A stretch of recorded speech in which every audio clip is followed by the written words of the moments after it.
आज की market 1000 plus positive points के साथ ओपन हुई और इसने हाई लगाया 2400 प्लस पॉइंट्स का। लेकिन एट द एंड ये क्लोज हुई सिर्फ 200 पॉइंट के आसपास। आखिर ये हुआ क्या? जियोपॉलिटिकल सिचुएशन कैसी है और कल की जो न्यूज़ेस थी जियोपॉलिटिकल सिचुएशन को लेकर उनका क्या इम्पैक्ट है और कौन कौन सी कंपनीज के फाइनेंशियल रिजल्ट्स, कोई डिविडेंड्स या कंपनीज की मटेरियल इन्फॉर्मेशन आई हैं, ये कंप्लीट जानेंगे आप इस वीडियो में। अस्सलाम वालेकुम गाइस, मैं चंद शुएब, आप देख रहे हैं हाफिज मोहम्मद शुएब यूट्यूब चैनल, जहां हम डेली बेसिस पर पाकिस्तान स्टॉक एक्सचेंज से related news and updates, complete companies के फाइनेंशियल रिजल्ट्स को कवर करते हैं। तो आप जल्दी से हमारे चैनल को सब्सक्राइब करें ताकि कोई भी लेटेस्ट न्यूज़ एंड अपडेट आप मिस ना कर पाए। अब हम सबसे पहले अगर बात करें तो आज की मार्केट तकरीबन 205 पॉइंट पर क्लोज हुई, जो कि पॉजिटिव पॉइंट के साथ क्लोज हुई। अगर स्टार्टिंग देखो 1000 प्लस पॉजिटिव पॉइंट का स्टार्टिंग था, जो कि ऊपर जो मार्केट गई हाई लगाया 2442 पॉइंट का। लेकिन एट द एंड मार्केट नीचे आते आते 134 पॉइंट का लो लगा और 205 पॉजिटिव पॉइंट्स के साथ क्लोज हो गई। और अगर इसमें आज हम वॉल्यूम की बात करें तो आज वॉल्यूम काफ़ी अच्छे लगे, जो कि 448 मिलियन के आज वॉल्यूम लगे, जो कि पिछले दिनों की निस्बत काफ़ी बेहतर है। अब अगर नेक्स्ट बात करें तो जो वॉल्यूम लीडर्स हैं उनमें सिनर्जी आज काफ़ी गेन के बाद अगेन उसने लॉस शो किया कि काफ़ी ज़्यादा 6% का माइनस में गया। इसके साथ साथ ही जो ट्रस्ट ब्रोकरेज फर्म है TSBL, TPLP है, पाकिस्तान रिफाइनरी है, FNEL है, TPL, world call telecommunication company limited, ये स्टॉक्स हैं जो कि वॉल्यूम लीडर्स के तौर पर रहे। अगर हम जियोपॉलिटिकल सिचुएशन की इस टाइम पर बात करें, कल के टाइम पर इसी टाइम अगर बात करें तो सिचुएशन जो थी वो नॉर्मल होने तक आ रही थी और नज़र आ रहा था कि सिचुएशन नॉर्मल हो जाएगी, जिसका इम्पैक्ट आज ओपनिंग मार्केट में भी नज़र आया कि यूएसए की तरफ से और ईरानियंस की तरफ से थोड़ा कंफर्म भी किया गया है कि दोनों को एक दूसरे के पैगाम मौसूल हुए हैं और जंग को जो है 10 दिन के लिए रोका जाएगा। 10 दिन का एक किस्म का सीज फायर होगा। तो काफ़ी ज़्यादा पॉजिटिविटी फैलने लग गई, मार्केट में भी थोड़ी रिकवरी आई, मार्केट स्टेबल रही, इवन इंटरनेशनल मार्केट्स ने थोड़ी सी स्टेबिलिटी दिखाई। लेकिन आज अगेन जो है सुबह के टाइम फिर अगेन ईरानियंस के ऊपर अटैक किए गए और ईरानियंस ने अगेन उनका रिप्लाई किया, जो कि काफ़ी ज़्यादा अगेन सिचुएशन थोड़ी वर्स हुई ये अनाउंसमेंट्स के बाद भी, कि जब इनकी अनाउंसमेंट्स आपस में हो चुकी थी, बातचीत हो चुकी थी कि अब जो है सीज फायर का फिर अगेन 10 दिन का जो है टेन्यूर डिसाइड हो गया था। लेकिन उसका इम्पैक्ट चूंकि मार्केट काफ़ी ज़्यादा पॉजिटिव हो चुकी थी, पॉजिटिव में ही ओपन हुई थी, तो उसका अगेन इम्पैक्ट देखा गया और काफ़ी ज़्यादा नुकसानात भी दोनों कंट्रीज़ के हुए। तो उसको देखते हुए उसके खदशे में प्रॉफिट टेकिंग भी देखी कि उसका इम्पैक्ट भी, प्रेशर भी आपको मार्केट में देखने को मिला, जिसकी वजह से मार्केट ने काफ़ी ज़्यादा सेलिंग देखने को मिली। अगर इसी तरह हम इंटरनेशनल ऑयल प्राइसेस की बात करें तो इंटरनेशनल ऑयल प्राइसेस इस टाइम पर तकरीबन $83 के आसपास ट्रेड करी हैं, जो कि क्रूड ऑयल है। अब ये क्रूड ऑयल तकरीबन $83.3 के आसपास ट्रेड कर रहा है। इस टाइम पर 1% से ज़्यादा की इसमें गेन देखा जा रहा है, मतलब ऑयल प्राइसेस में इंक्रीज आया है, जिसका प्रेशर भी मार्केट में आपको देखने को मिला। इसके साथ साथ ब्रेंट ऑयल की बात करें तो ब्रेंट ऑयल भी $90 पे आ चुका है और इस टाइम पर वो भी 1% से ज़्यादा पॉजिटिव में चल रहा है, जो कि अगर मार्केट ओपन होते टाइम देखते तो ये जो इनके प्राइसेस है वो $81 के आसपास है। अगर एक दिन के हम इनकी वॉलेटिलिटी देखें तो ये $81 से भी नीचे ट्रेड कर रहा था जो क्रूड ऑयल है, लेकिन अब $83 से ऊपर ट्रेड कर रहा है। तो अब यहाँ पर सिचुएशन आपके सामने है।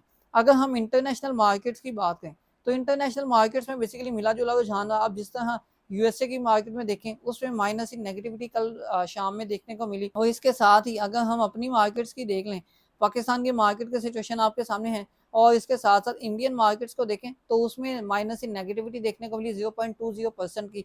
और इसके साथ साथ अगर हम मजीद चाइना की मार्केट्स देखें उनमें थोड़ी पॉजिटिविटी देखने को मिली, जो कि चाइना की मार्केट्स तो पिछले कुछ दिनों से काफ़ी ज़्यादा 4-5% नेगेटिव जा रही थी, तो आज काफ़ी रिकवरी देखने को मिली।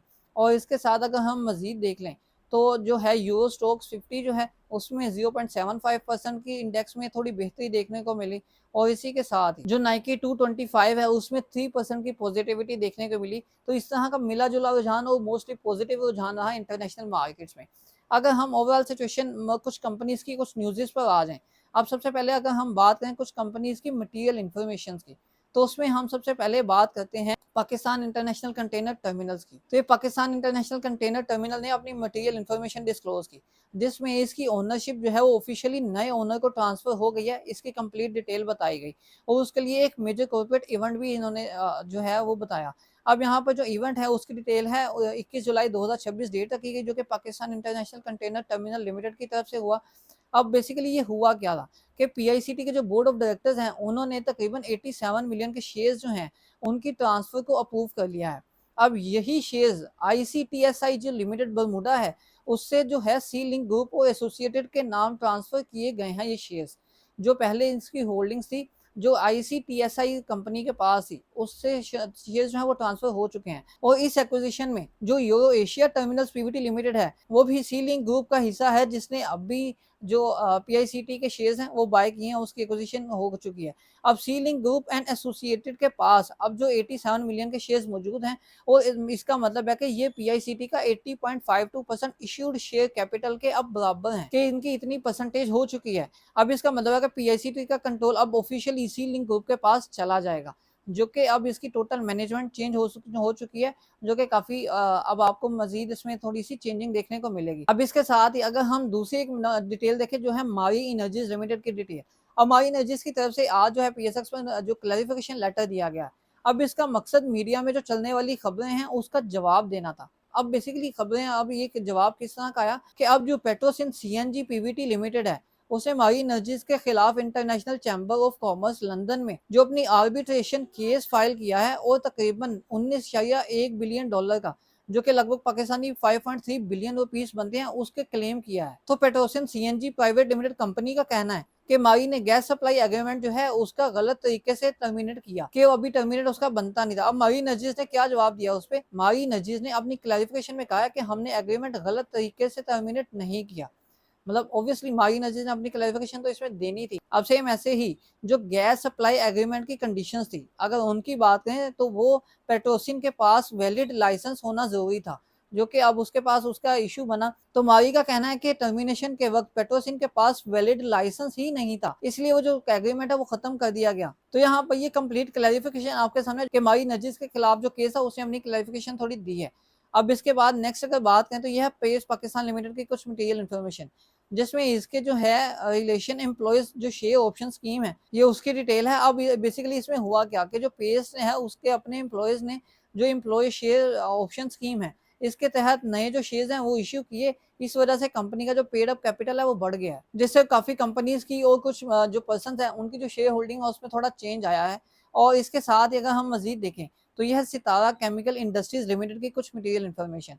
अब इस मटेरियल इन्फॉर्मेशन में भी क्लैरिफिकेशन है रिगार्डिंग मीडिया रिपोर्ट्स। अब कंपनी ने मीडिया में चलने वाली FIA केस की जो खबरें हैं उस पर अपने ऑफिशियल पोजीशन दी है कि उस पर बेसिकली अब क्या सीन चल रहा है। तो मीडिया रिपोर्ट्स में बताया गया था कि FIA ने एक FIR रजिस्टर की है जिसमें सितारा केमिकल के CEO का नाम भी आया है। अब ये FIR 11.96 बिलियन इलेक्ट्रिसिटी फ्रॉड से रिलेटेड है। अब कंपनी ने क्या क्लैरिफिकेशन दी यहाँ पर? सितारा केमिकल ने अपने लेटर में कहा है कि FIR का असल ताल्लुक एक दूसरी कंपनी के अफेयर्स और ऑपरेशन से है, बल्कि सितारा पेट्रोलियम से नहीं। ये इसने अपनी क्लैरिफिकेशन दी कि मीडिया में जो इंप्रेशन दिया जा रहा है कि FIR सीधा सितारा केमिकल के खिलाफ है, तो कंपनी के मुताबिक ये फैक्चुअली इनकरेक्ट है। और इसी को देखते हुए कंपनी और उसके CEO ने अपने ऊपर लगाए गए तमाम इल्जामात को कैटेगोरिकली डिनाई किया है। अब कंपनी का कहना है कि अभी तक किसी कोर्ट या कंपिटेंट अथॉरिटी ने कोई फाइनल फाइंडिंग जो है वो नहीं दी और इवन FIR सिर्फ एलिगेशंस पर मबनी है। और सबसे इंपॉर्टेंट बात, जो कंपनी की मैन्युफैक्चरिंग और बिजनेस जो ऑपरेशंस हैं वो कंपनी के बिल्कुल नॉर्मली चल रहे हैं और इस न्यूज़ का एज सच कोई एडवर्स जो इम्पैक्ट है वो नहीं है। अब ये कुछ न्यूज़ आपके साथ हमने शेयर किया। अब यहाँ पर बेसिकली एक कंपनी की कुछ सेलिंग जो है वो हम आपके साथ शेयर करते हैं, जो कि बाइंग सेलिंग हम आपको अलर्ट करते रहते हैं स्टॉक्स की। तो यहाँ पर फिरोज जो 1888 है मिल्स लिमिटेड, जो कि इसकी जो सेलिंग है थोड़ी सी देखी गई है। अब यहाँ पर जो शब्बीर अहमद है इसके नॉन एग्जीक्यूटिव डायरेक्टर, उनकी तरफ से 60,955 जो शेयर्स हैं वो सेल आउट किए गए हैं इस कंपनी के। तो इसके साथ साथ कुछ ऐसी अपडेट्स जो कि फर्टिलाइजर सेक्टर को लेते हुए न्यूज अपने अपडेट्स आई थी, जो कि कल आई थी, कल आपके साथ शेयर नहीं हुई। अब यहाँ पर लेटेस्ट अपडेट्स के अकॉर्डिंग जो स्टेट ऑफ हॉर्मुज है उसमें काफी ज्यादा जो मसले खड़े हुए हैं सिर्फ ईरान और USA की जंग की वजह से, जिससे जो RLNG गैस जो कि फर्टिलाइजर कंपनीज को जाती थी SNGP की तरफ से, वो उनके जो कुछ कंपनीज जिस तरह फातिमा फर्टिलाइजर, FFC का port Qasim plant and same ऐसे ही एग्रीटेक लिमिटेड, इनको अभी जो गैस है RLNG है वो अभी मिल नहीं रही। उसने जो SNGP है उसने बंद कर दिया सिर्फ इसलिए क्योंकि उनको ही कतर से जो गैस आती है वो नहीं मिली, सिर्फ शॉर्टेज इस वजह से भी, जो कि स्टेट ऑफ हॉर्मुज में टेंशन क्रिएट हुई है ईरान USA वॉर की वजह से। तो ये सिर्फ मसला पाकिस्तान में नहीं बल्कि इंडिया बांग्लादेश में भी ऐसा हो चुका है। तो ये अभी कोई डेट्स अनाउंस नहीं हुई कि कब तक ये बंद रहेगा, लेकिन इसका इम्पैक्ट आपको देखने को मिल सकता है। इसके इम्पैक्ट बेसिकली दो टाइप के हो सकते हैं। सबसे पहला ये हो सकता है कि अगर अब जिस तरह के कंपनी के प्लांट्स बंद हैं तो कंपनी के जो रेवेन्यू है उनमें काफ़ी ज़्यादा हिट आ सकती है, और रेवेन्यू कम होने की वजह से कंपनी के जो प्रॉफिट्स है वो भी कम हो सकते हैं। अगर इसके साथ-साथ आप मज़ीद देखें तो दूसरा एक पॉइंट ये भी आता है कि अब जिस तरह स्टेट ऑफ हॉर्मोज में 30 से 35% की फर्टिलाइज़ेशन की मूवमेंट होती है, तो अब वो मूवमेंट भी नहीं हो रही, तो शॉर्टेज ऑफ फर्टिलाइज़र की वजह से जो प्राइसेज़ हैं फर्टिलाइज़र की वो इंक्रीज़ हो सकती हैं, जिससे इन कंपनीज़ के जो मार्जिन है वो भी इंक्रीज़ हो सकते हैं।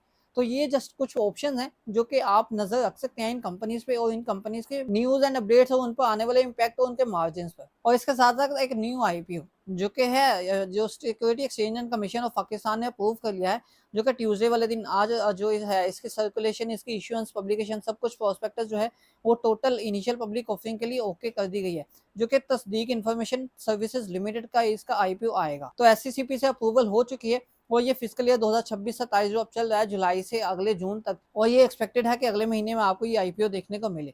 इसके साथ-साथ आपको मज़ीद कुछ आईपीओज़ आते देखने को मिलेंगे, तो हम आपके साथ ये इन्फॉर्मेशन भी डिस्क्लोज़ करते जाएँगे, और इसी के साथ ही मज़ीद फार्मा सेक्टर में आपको डिफरेंट कंट्रीज़ की इन्वेस्टमेंट शो होती नज़र आ रही हैं।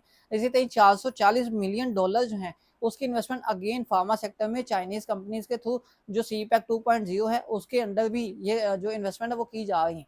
तो फार्मा सेक्टर में काफ़ी इन्वेस्टमेंट्स जो इंटरनेशनल इन्वेस्टमेंट्स हैं वो आ रही हैं, तो उससे भी आपको जो मार्केट है उसमें काफ़ी इम्पैक्ट देखने को मिलेगा, और इवन फार्मा सेक्टर की कंपनीज काफ़ी ग्रो कर सकती हैं। इसके साथ साथ अगर कल की सिचुएशन की मार्केट की बात करें, तो कल की मार्केट की जो परफॉर्मेंस है वो टोटली डिपेंड करती है इस टाइम पर जियो पोलिटिकल सिचुएशन पर। अब आज कुछ बेहतर न्यूज़ेस होती हैं तो मार्केट कल आपको थोड़ी पॉजिटिविटी भी देखने को मिलेगी जिस तरह आज मिली। लेकिन अगर जियोपॉलिटिकल टेंशंस जो हैं वो थोड़ी लो चली जाती हैं, कि मतलब जो कंडीशन है वो वर्स हो जाती है, देन उस टाइम पर आपको जिस तरह आज मार्केट प्रेशर में दिखी दो सेकंड हाफ में, देन आपको कल भी मार्केट जो है प्रेशर में दिख सकती है। और इवन अगर कंडीशन ज़्यादा वर्स होती है तो मार्केट आपको नेगेटिव में भी देखने को मिल सकती है। लेकिन जिस तरह 10 दिन की इनकी बात हुई है, अगर इस तरह मामला चलता है तो आपको कल परसों की मार्केट में थोड़ी बेहतरी देखने को मिलेगी। ये ओवरऑल सिचुएशन देखते हुए आपकी इस पर क्या राय है? आप अपनी राय कमेंट सेक्शन में लाज़मी दें। आपको वीडियो कैसी लगी? वीडियो को लाइक और दोस्तों के लिए शेयर करें। मज़ीद ऐसी वीडियोज़ को देखने के लिए इस चैनल को सब्सक्राइब कर लें।